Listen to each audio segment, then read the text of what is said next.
Welcome back, ladies and gentlemen, to the Pink Floyd stage. I am here with Emir Elkabir.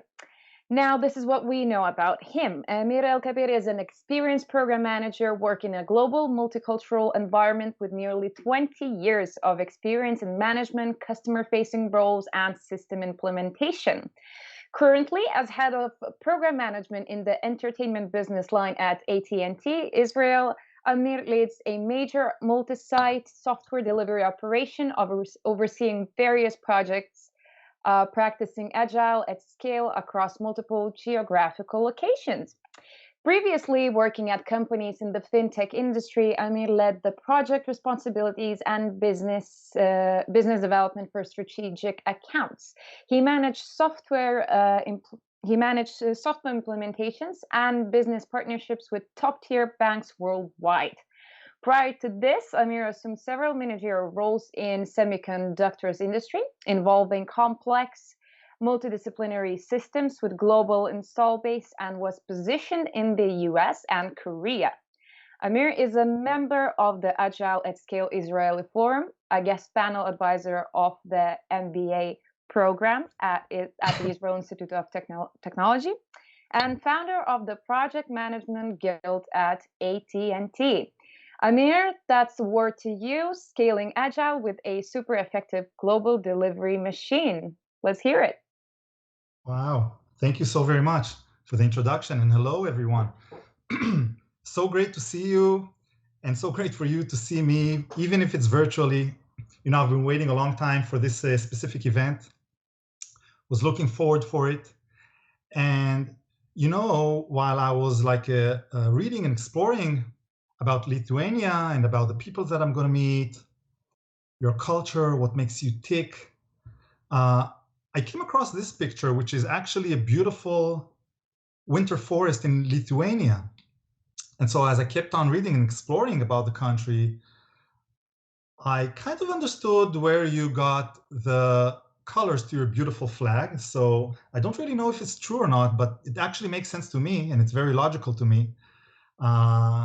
So although I would really want to be there with all of you, chit chat and mingle, and kind of see the beautiful country and the beautiful winter forests that you have, we cannot. But you know what?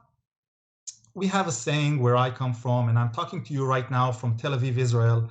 And our saying is that you need to look at the fuller half of the cup.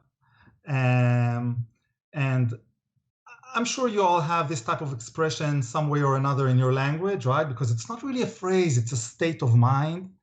And at least we're here together, and at least we're sharing each other's experiences, having a good time, and talking about things that we're having mutual interests in. So that's why I'm here, and this is where you can reach out to me anytime, right after the talk, after the event. You can log into my website, see what interests me and what makes me tick, send me an email, hook on LinkedIn, and wherever else.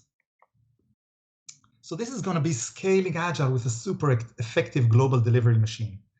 And now for those of you who know me, also know that I love stories, but not just any story. Stories that incorporate humanity, and stories that incorporate history and engineering. And that's exactly what I've brought here for you today. I've built up such a story for you with all that in place, including a special treat for those of you out there who also love the sports of motor racing and Formula One. And we start our story today in Baku, Azerbaijan. And the day is the 19th of June, 2016. A very special day in Baku, Azerbaijan on that day, where the Formula One European Grand Prix kicked off that day, marking it to be the 23rd run of the European Formula One World Championship event. But it was even more special than that, because it was the first run to ever be hosted and executed in Baku, Azerbaijan. So all the big teams and big names and promising drivers were there at that day. And Team Mercedes came in leading first, beating Team Ferrari, allowing this gentleman, Nico Rosenberg, to win the race that day. There was huge action going on that morning on the tracks. Lots of action, lots of drama going on the tracks. But where I actually want us to focus today is the one drama going on off the track. So I am referring to those 1.92 seconds up there on the top right corner of my screen, marking it to be a new world record for the fastest pit stop ever recorded until that day. Now, folks, to understand how amazing that is, one really needs to understand what happens within a pit stop in Formula One races. So I'd really like to walk you through right now the sequence of events and the phenomenal amount of activity that goes into those brief seconds. So right now you see the pit stop and the pit stop crew, and imagine the motor car drives on the track, stops into the pit.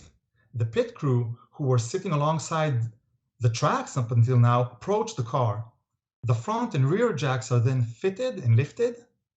The gunner approaches the wheel, loosens the wheel nuts. A first tire carrier approaches the worn tire, takes it away.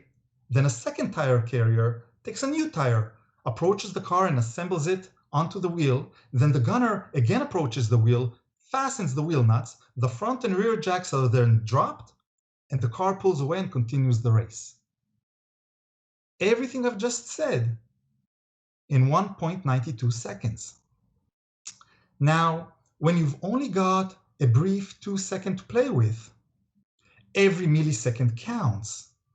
And so really the planning and the practice and the team's processes, sequence of events, and how they execute, it all needs to be brought to extreme perfection, right?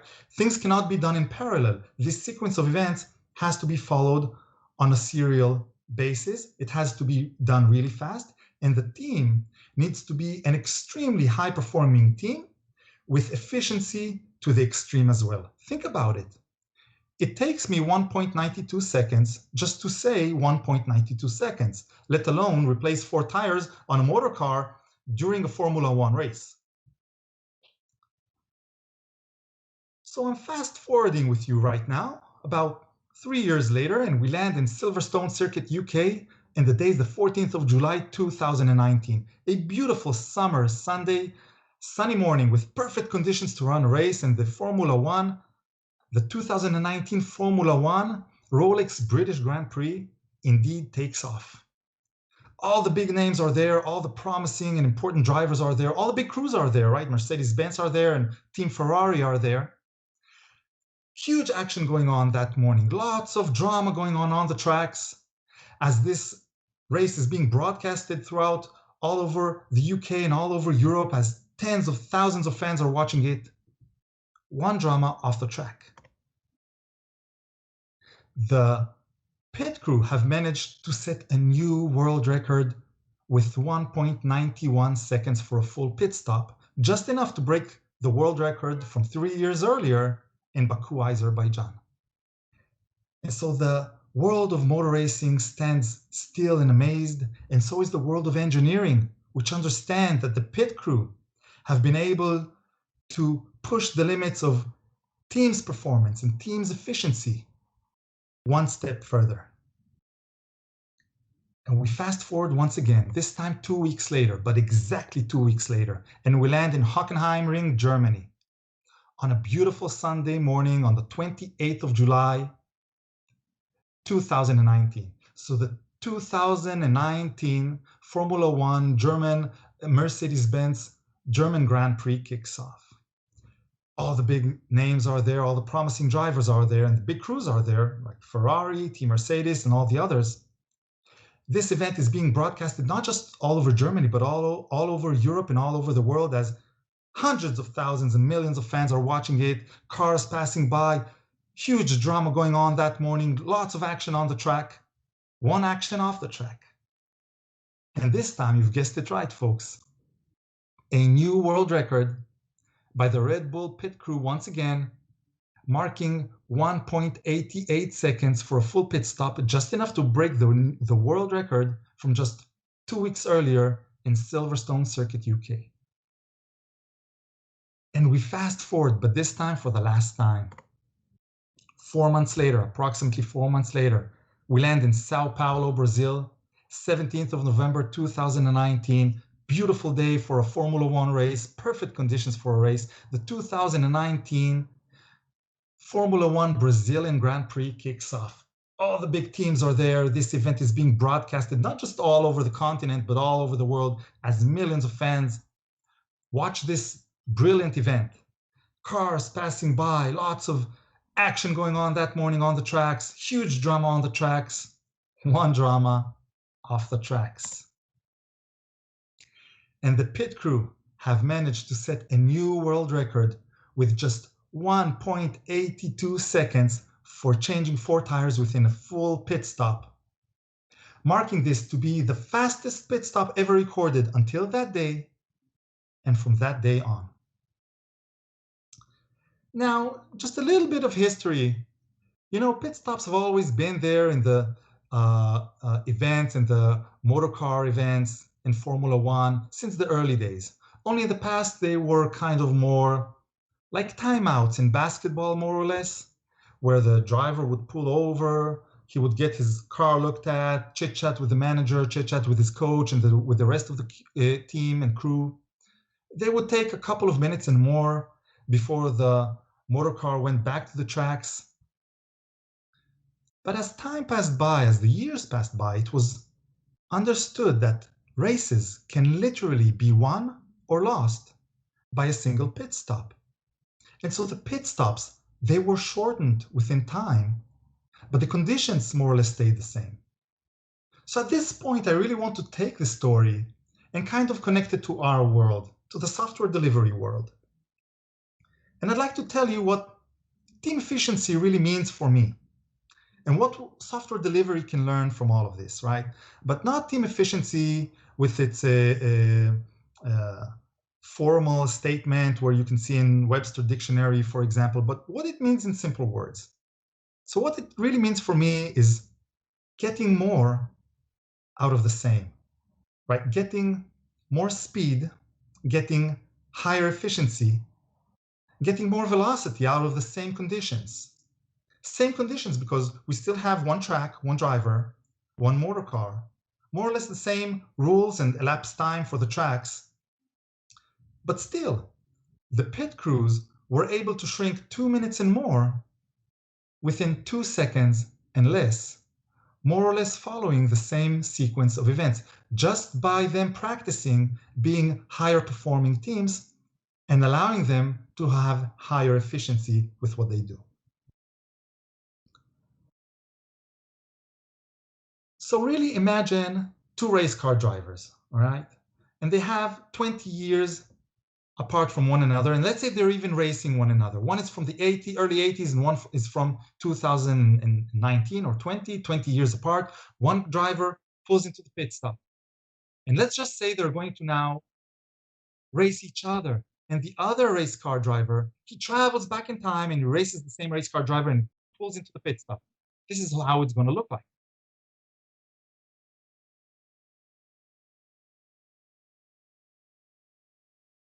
20 seconds shrink in 20 years. Same pit stop.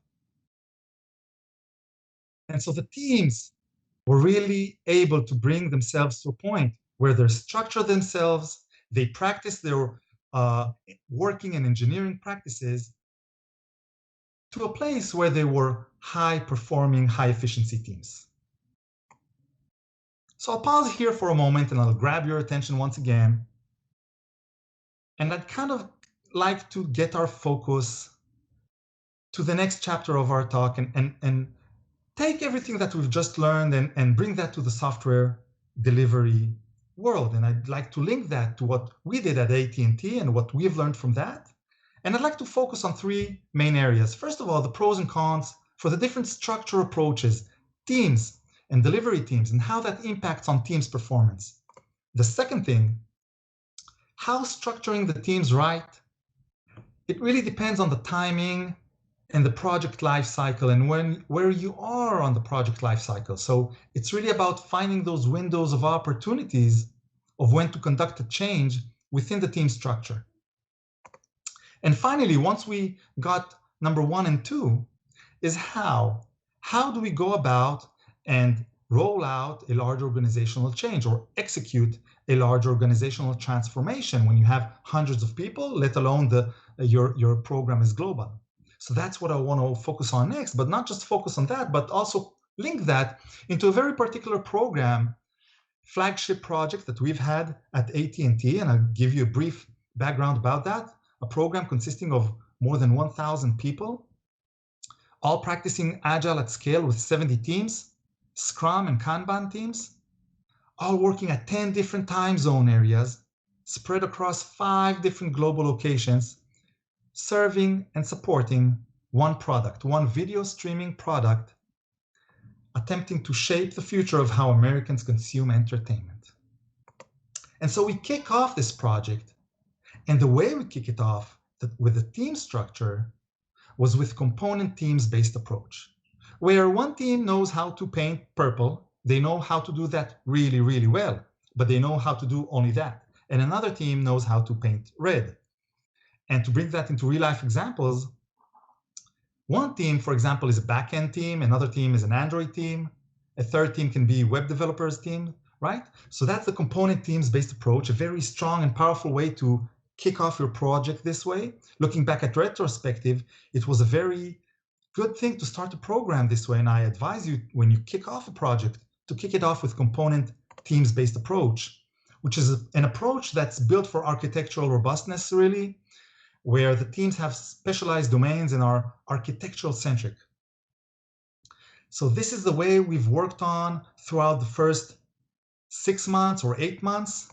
And the way we've structured the teams was in this following model, which we called sister teams or sister component Scrum teams. So this is a real life example, what you see up here on the screen right now. You can see one component team built from 5 different Scrum teams, 3 on one location and 2 on a different location. And we've also defined what we've called a troika. And now a troika is the 3 roles of a PO, architect, and a Scrum Master. But we did not assign a troika per Scrum, but rather a troika per location working on that specific component. So in this real life example that we've had in our program, we had 2 troikas. And this structure really gives us a lot of flexibility because from one hand, we want the different sites to be in sync. So we have the troikas being in sync with one another. While on the other hand, we do not want to ruin completely the work-life balance of all the developers because you remember 10 different time zone areas. So we cannot have everybody attend all the meetings all the time. So we really had the troikas in sync, but at the same time sit alongside their teams, allowing them to be focused on what they need to do next. So that's how we worked throughout the kickoff mode of the project, 6 months into the program, 8 months into the program. But then we reached a different phase of the project lifecycle, which is the pre-launch mode. So the launch was about 2 or 3 months ahead of us. And different needs were needed from our teams. They were not that high effective anymore. Now, what we needed from them is speed to close the loop quickly with product marketing. We had our product with alpha testers and beta testers. We needed to take their feedback, loop it in quickly. Boom, a requirement being sent to the backlog of the team, and we needed them to deliver within a sprint, within 2 weeks. And we couldn't have that with component team-based approach, right? We needed speed, we needed teams to deliver quickly, and we needed teams to deliver in parallel. And so pain points and issues started to surface up from the teams and from product. We've collected them, the management and leadership, listed it, and ranked it. And it really came down to these 3 main issues and pain points. First of all, there were too many dependencies. Because imagine when a front-end team is ready with their feature, but the back-end team has a different set of priorities, then one waits for the other. The feature cannot be delivered on time. We had also cascading delays because we were supporting different devices. Now, if the iOS team are ready and the Android team are ready, but the web team is not ready, then everybody needs to wait for everybody within sprint. So we've had a domino effect of cascading delays of sprints. And also teams were task-oriented rather than feature-oriented. You really need to have that mindset of product marketing. So we've gathered that, and we really went on and conducted a very large organizational transformation. And this time to a different approach of cross-functional teams-based approach, where now we have teams where each one of them has different flavors. And we've gone through the pre-launch mode and through the launch mode with this structure. And it's really a structure that's built for speed with broad cross-functional skill sets within the teams and team members. And the mindset is very feature-centric. Now we have eliminated all the dependencies. A team would be able to ship a feature quickly within a sprint, within 2 sprints, and all the teams could be able to ship features fast and in parallel. The structure remained sister teams, but this time sister full stack teams. So here you can see 2 examples of such a structure. On the left, that's an easy structure, right? You have one Scrum team building one feature, and they're co-located there in one location. That's a no-brainer. That's an easy one. But what if we have a global feature team, a feature that's built by 2 Scrum teams? And let's say one Scrum team is in the West Coast of US and the other one is in Europe. That makes things even more difficult. So we had 2 troikas, one sitting alongside each one of their Scrum teams. We had a local troika and a remote troika being in sync. Any 2 developers could kind of review each other's code and approve pull requests. And any team could pick up any user story from the backlog as long as the POs of the different troikas were in sync with one another. So that's a very strong, powerful structure when you're in pre-launch mode and launch. So we indeed passed a few months this way, launched the product very successfully, reached post-launch mode of the project, and then what we called supporting mode of the project. So now we're in a different phase of the project lifecycle again. And once again, the needs from our teams started to change, and our teams were not that efficient and well-performing anymore again. Right now, what we needed was not speed anymore, was not delivering many features anymore, but supporting production, tackling the P1 bugs, taking care of production incidents, working on the performance of the product out in the field. Totally different mindset and totally different needs. And so we've collected all the pain points that started to surface up from the teams and from product marketing. We've again listed them and ranked them. And it came down to these 3 main issues. First of all, our teams started to inflate in size. So we started launching and supporting more and more devices like Xbox and tablets and Apple TVs and so on and so forth. And we needed 1 developer and 1 representative per team. So we had 12 members per Scrum, 15, in some extreme cases, 18 members per Scrum team. That's not Agile anymore. It sure isn't manageable anymore. Also, we did not have enough aces at this point.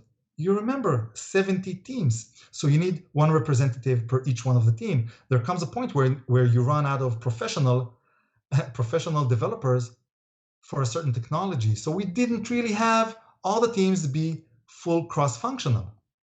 And also the transition to supporting mode with a different mindset of supporting production, supporting tier 1, working on the performance of the product, and so on. And so we've met again all the leads and management of the program, and we've went through another big organizational change and transformation. This time into feature trains or feature arts, which is acronyms for Agile release trains. Now, a feature train is a train. It's a logical train or group of approximately 10 Scrum teams. Now, they can organize themselves within the train however they want. Some can be components, some can be cross-functional teams, some can even be supporting teams like DevOps or CI/CD teams. But the train as a whole is accountable for taking requirements, shipping out a feature, and supporting that into production. And for the supporting mode of the project lifecycle, that's the most powerful way to structure your teams and get your high-performing teams with the highest efficiency that we've thought about, and this is how our program works about until today. So this is really a structure that's built for common value delivery within the train. You get better quality, you get higher productivity from your teams within the supporting mode and post-launch mode of the project lifecycle.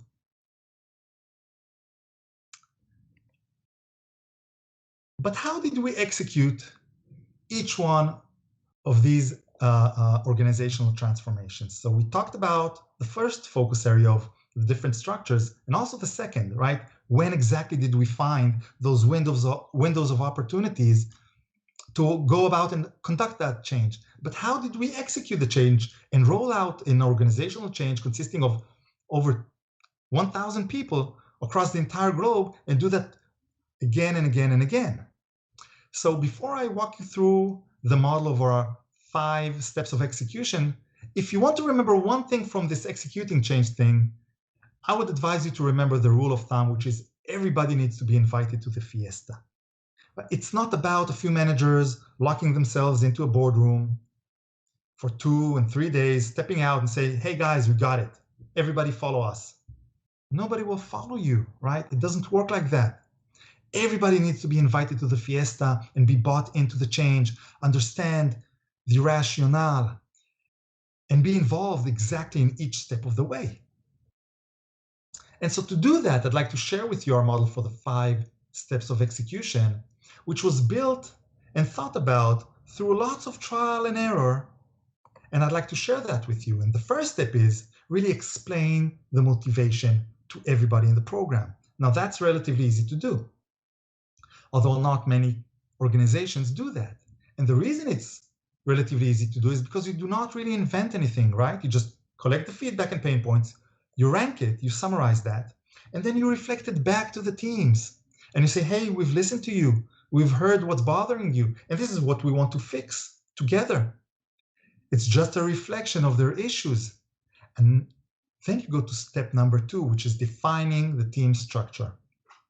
So at this point, before moving even the first developer from one team to another, or moving the first tester from reporting from one manager to the other, make sure you got everything laid out.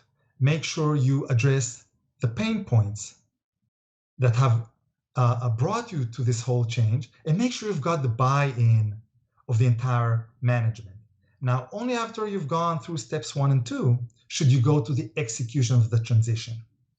And the execution phase is really a fast process. It really takes a couple of days, half a week maximum. And I really have 3 tips to give you in the execution step. And that is communicate, communicate, and communicate. Those are the 3 tips that I have for you. And if you have a global team in different time zones, then communicate 3 times per day, in the morning, in the afternoon, and at night. Because you have to give out the communications personally to all the teams and groups around the globe. Make sure everybody follows you and understands what you want to do, right? Only then will they follow. Once you got all that done, then go to the learn and improve phase, or what Agile calls inspect and adapt, right? There's always going to be loose ends when you finish and complete such a big organizational transformation. There's always going to be things that you haven't done really well. There's also always going to be some individuals that are not going to be ending up very happy with what happened. You don't want to demoralize them. You don't want to lose them. So you want to address their concerns, right? So do that, inspect and adapt, learn how to do this better for the next time. And once the entire program goes about and continues working with the new structure, you, the leadership, you continue to collect pain points and feedback and assess what should be the next structure you want to move to, and when's the best time to do that. So let's wrap up this section, at least, of the talk and what we've discussed up until now. So I just want to focus on and wrap this up, talk about the learnings and key takeaways. So first of all, never stop changing. Never stop changing because the world around you never stops changing, right? The project lifecycle doesn't change. Doesn't stop changing. You start with a kickoff mode, then pre-launch mode, then launch, post-launch support, right? The project lifecycle changes. So does the competitive landscape, for example. Whatever was important for product marketing at the beginning of the project, isn't that urgent and important anymore? And vice versa, maybe things have changed. So in order to get your teams with the highest productivity, with the highest efficiency, and get the most out of them, change their structure according to the project needs. Number two is structure within alignment with the project lifecycle. Find those windows of opportunities. When's the best timing in your project to do that change? And then once you got that figured out, follow those 5 steps of execution. It's not just about going on and executing, it's doing what's before and after as well, because you want to get it right the first time. And so once again, I want to draw your attention after we've wrapped up that section and get your focus back again with me. And I want to show you what I'm going to focus on next in the next chapter of this talk.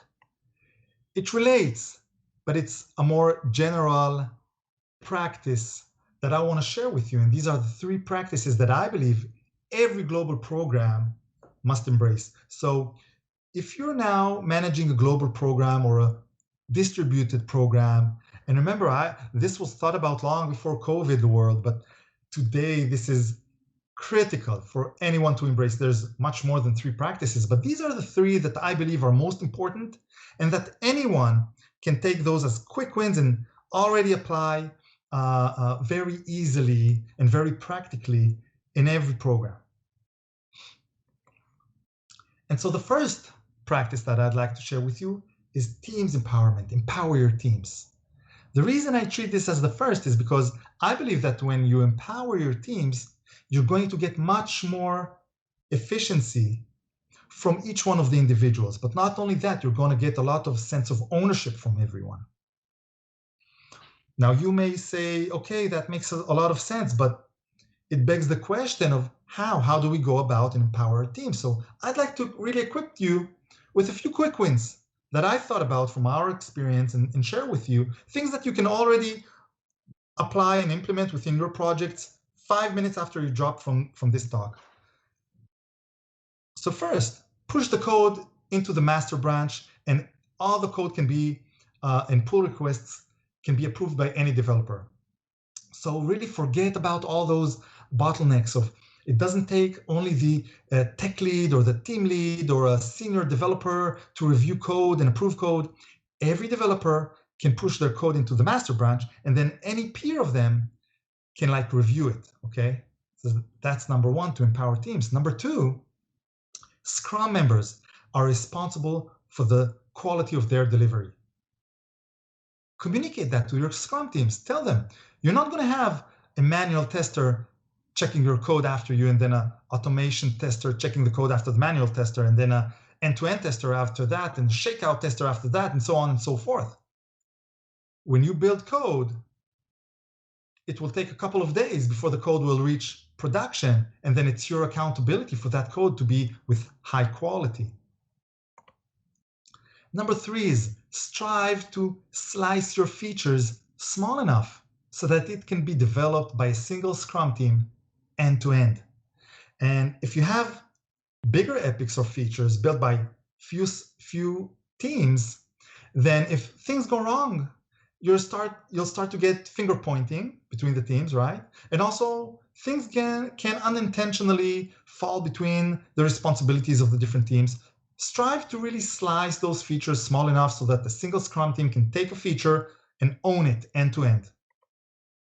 And number 4, teams empowerment.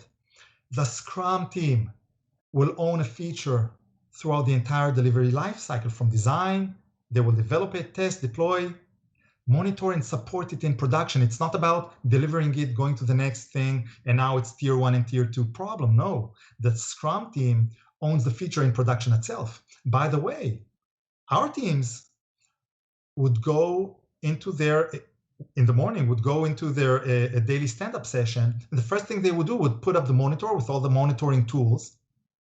such as Tableau or New Relic or whatever, and look at the features, how they have done overnight. You know, if they see spikes or anything else, they would treat that as first priority. The second best practice that I would like to share with you is humanized communication. This is my favorite. Once again, this is so much relevant for our times today, but not just, also before and surely after, because you know the world is not really going to get back to what it was, not anytime soon. Humanized communication, we're so reliant on technology right now. You know, look at what we're doing right now, right? I'm passing this talk via the computer or Skype. But you know what? As technology progresses, you know what happens to humans? Humans remain humans. And you know, it comes down to two main problems when dealing with communication nowadays. The first is we don't have much opportunities for in-person and informal shared experiences anymore. Like, for example, going to town halls together or bumping into each other next to the water cooler, just passing by one another in the morning in the corridors, asking how was the weekend? How are you doing this morning, right? And the second problem number two, is that we increasingly rely on technology in order to communicate. And what that results is that we only contact each other when we need something. Think about it. You're not going to send an email to a peer in Los Angeles asking him, how is your morning? Or how are you doing, right? You're going to send an email when you need something. You're going to send a text when you really need something urgently. But that's it. So the whole thing about humanizing communication is really important. These are the problems, and technology is pushing us into those problems more and more. But there's the good news is there's a few quick wins to kind of bypass that and implement very easily, which I'd like to share with you from my experience. The first one is be responsive and respond in a timely manner to your remote coworkers. And when you do that, they'll approach you more and more. Moreover, they'll respond back to you in a timely manner as well. The second quick win you can take and easily apply is be a trustable and reliable work partner to remote coworkers. And you know what? When you'll be a reliable peer, they'll start approaching you with some personal issues as well that they have. You'll start understanding them much, much better. And number three, be likable. And try not to reach out only when you need something and do it in a very formal manner. Reach out also when you want to share something a little bit more personal. It doesn't have to be very personal. If you have cultural differences, it can be sharing with them what's the next holiday that you have, or if someone was hired or left the company on your side of the world, right? They're not walking with you in the corridors. Share that with them. They're going to appreciate that. And the third best practice that I'd like to share with you for embracing when dealing with a global program is establish effective handoffs between your different sites. One way to do that, and you remember I talked to you earlier about having different developers conduct different code reviews for one another. But what if it's on a global scale? Try to have different developers, but from two sites, do that with one another. And then they will start needing to, God forbid, talk with one another or jump on Slack channels and review each other's code with one another. But this really enforces them to engage with it, which is really what you want from a global program, right? So have your different developers from the different sites conduct code reviews to one another. And the second quick win or practice that I'd like to share with you for conducting these handshakes between the teams is the handover emails. Here you can see a real live example of our template for a handover email where site A sends site B at the end of their day and emails indicating what's the version number, what was accomplished throughout the day. Most importantly, down below, what they expect the next site B, to pick up and carry on.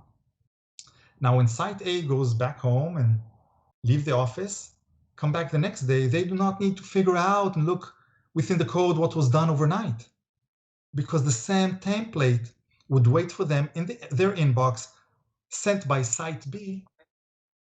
Thank you. From site B back to site A. And so we've used these type of handover emails sent from each site to the other at the end of the day. But really, it doesn't really matter if you use this template or a different template, if you call it handover email or something else, as long as you establish a very effective mechanism for handshaking between your different sites at the end of the day.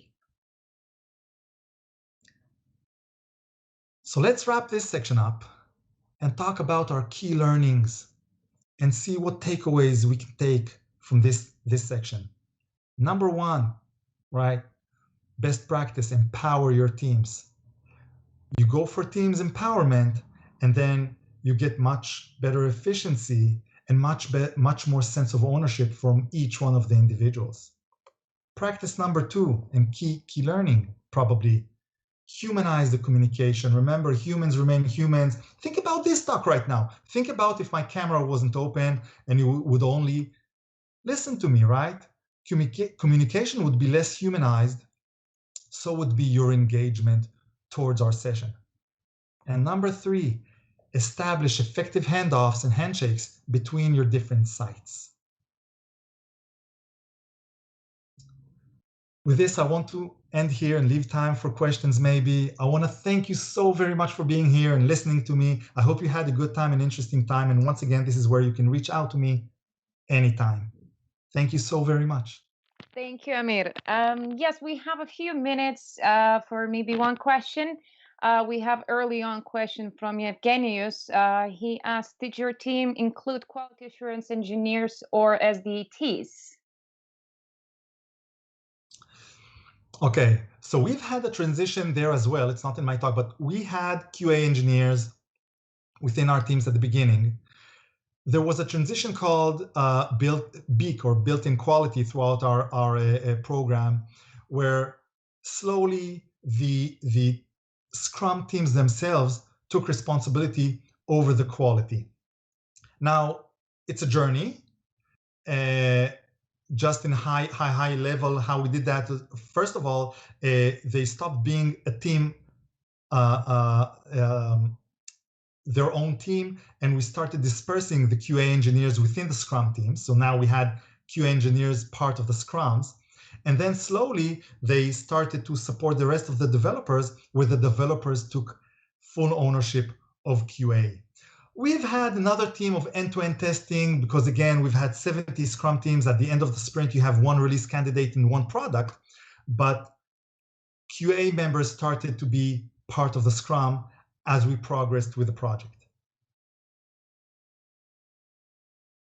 Well, I hope that answers Evgenius' question. I hope. There's also another one question from Heiko, but I think it's going to be a little bit more complex. So we're going to wrap up here on this stage, and I invite Amir and Heiko and everybody else who also want to ask questions to join the allocated Q&A area. I'm sending in the link as well. So click on there and see you guys there to answer those questions. So once again, thank you, Amir.